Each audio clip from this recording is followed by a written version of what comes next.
नमस्कार दोस्तों, मेरा नाम है प्रकाश कांडपाल और आप देख रहे हैं कहानियाँ। आज की जो हमारी कहानी है उसका शीर्षक है रात का राज। ठीक है, चलिए शुरू करते हैं आज की कहानी। शिमला से कुछ दूर देवदार के घने जंगलों के बीच एक छोटा सा गांव था। उसका नाम था रूपनगर। गांव में सिर्फ 25 से 30 घर थे और हर घर की एक अपनी ही खामोश डर की कहानी थी। यह डर था उस वीरान पड़े राय साहब के बंगले का, जो गांव के किनारे एक ऊंची पहाड़ी के ऊपर खड़ा था। इस कहानी का नायक था अंकित, जो शहर से अपने नाना नानी से मिलने रूपनगर आया हुआ था। वह 18 साल का उत्साही लड़का था और भूत प्रेतों की कहानियों को मनगढ़ंत बताता था। एक रात नाना ने उसे बताया, बेटा, सूरज ढलने के बाद उस बंगले की तरफ भूलकर भी मत जाना। कहते हैं वहाँ रूहों की महफिल सजती है। तो अंकित जो होता है वो हंसता है नाना जी, यह सब कहानियों में होता है, मैं कल रात ही वहाँ जाकर देखता हूँ।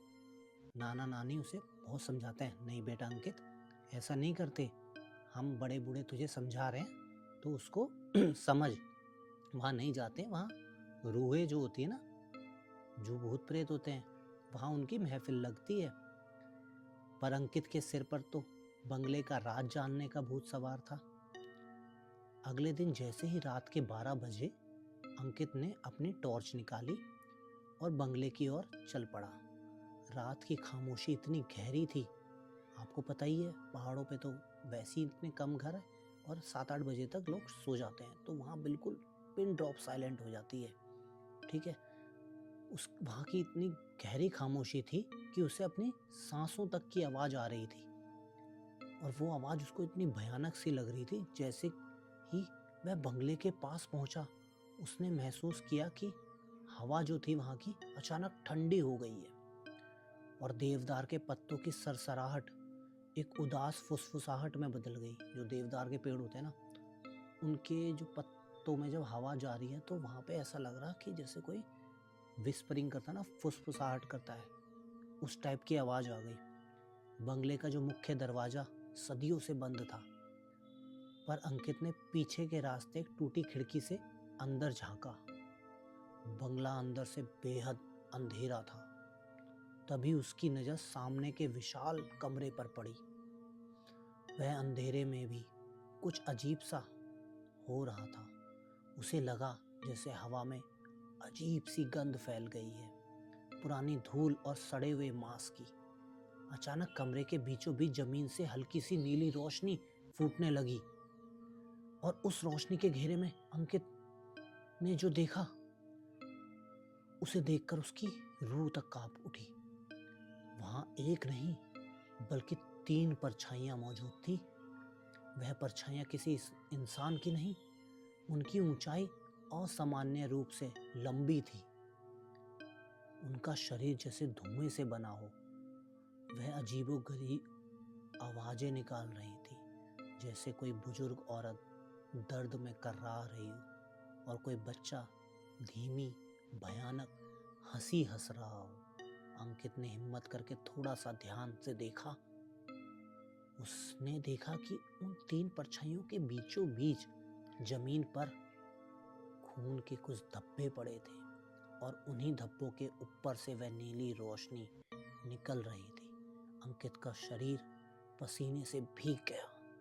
उसके दिमाग ने भागने का हुक्म दिया, पर जमीन डर के उसके पैर जैसे जमीन में जम गए हों। उसको ऐसे डर लगा, उसको समझ नहीं आया, उसके पैर ऐसे जाम हो गए वहां पर। तभी उन 3 परछाइयों में से एक लंबी वाली ने धीरे से अपना सर घुमाया। अंकित ने देखा कि उसके चेहरे की जगह बस एक गहरा खोखला अंधेरा था। उस अंधेरे से एक धीमी सी डरावनी आवाज गूंजी, जो सीधे अंकित के कानों में नहीं बल्कि उसके दिमाग में सुनाई दी। तुम राज देखने आए हो, पर राज जिंदा नहीं छोड़ता। ये बात उस परछाई ने करी। जैसे ही ये आवाज उसके मन में गूंजी, वह तीनों परछाइयां तेजी से उसकी तरफ बढ़ने लगी। अंकित ने आखिरकार अपनी हिम्मत बटोरी, टॉर्च नीचे फेंकी और चीखते हुए अंधेरे जंगल की ओर भागा। वह तब तक नहीं रुका जब तक वह अपने नाना के घर के दरवाजे से टकरा नहीं गया। नाना नानी ने उसे देखा। उसका रंग सफेद पड़ गया था और वह कांप रहा था। नाना ने उसे पानी पिलाया और पूछा, क्या देखा तुमने? अंकित ने हकलाते हुए कहा, वहाँ राज है। वह 3 थे और वह जिंदा नहीं छोड़ते बोल रहे थे। उस रात के बाद अंकित फिर कभी उस बंगले की तरफ नहीं गया। रूपनगर के लोगों ने बताया कि जिस किसी ने भी आधी रात को उस बंगले का राज जानने की कोशिश की, वह या तो पागल हो गया या फिर हमेशा के लिए लापता। वह 3 परछाइयां कौन थी और वह किस राज की रखवाली कर रही थी, यह रूपनगर के अंधेरे इतिहास का हिस्सा बन गया है, जिसे आज तक कोई जानने की हिम्मत नहीं करता।